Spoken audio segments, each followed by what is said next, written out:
اگر هین سه کس بون بلا دو جهوا بتنه بپسته پستو بدزی و دگل ایک نه آخون چونکی اوه ده کسی سیه بخم ایخیتو دلتنگ کد. براستی اوه ایک جوان سالو خطو روشتانه اوین پیغمبر خدا علیه الصلاة والسلام ام فیر کرین بوی چنده کو نهیا میاج پس پستو آخفتنا بدزی و کری او جی بوی شوی دبید کو دو کس بدزی و باخون جبلی کسی سیه یان سه کس بدزی و باخون جبلی کسی چاره یان چار کس باخون جبلی کسی پنجه او بوی شوی کو براستی اوجی جوره که ازیدانا مسلمانیه کو به اگره وی هست بترس و دلتنگیه دکد و هندک جاران هست بوی چنده دکد کو او بچاوه که کم بر خود دنه یان جی کسایتی آوی کم دکن. براستی اوجی درد و خمان بوزیده دکد جبر هنده اسلام پست و آخفتنا بدزی و یا حرام کری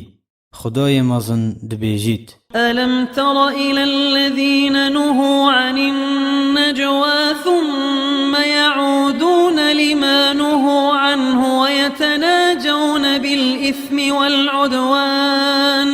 بله اگر هاتو دو کس بتنه پیک و بون و بدزی و باخون پشتی هنگه کسی سیه بیت دفوان و آخفتنا وان ببرید هنگه درستنی نبوی کسی او آخفتنا وان هر دو کسان ببرید بتنه او نبید اگر دستیری جوان ور بگرید چونکی پیغمبر خود صلی الله علیه و سلم دبیجید اگر دو کس بدزی و آخفتن تو نچه دناف براوان دا و آخفتنا وان نبره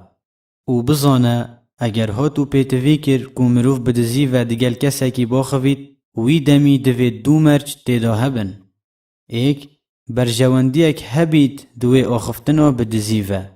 دو برازیبون و دستیریا کسی سیه بید اگر اف هر دو مرجع تیدا نبن حرام و درست نینه پست و آخفتنا بدزی و ایک جوان درگهن کو به اگر و شیطان هزرین خراب بو مروفی درست دکد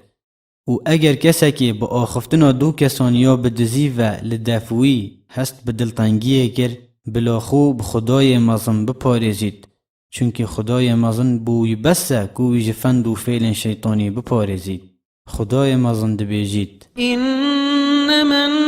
النجوى من الشيطان ليحزن الذين آمنوا وليس بضارهم شيئا إلا بإذن الله وعلى الله فليتوكل المؤمنون.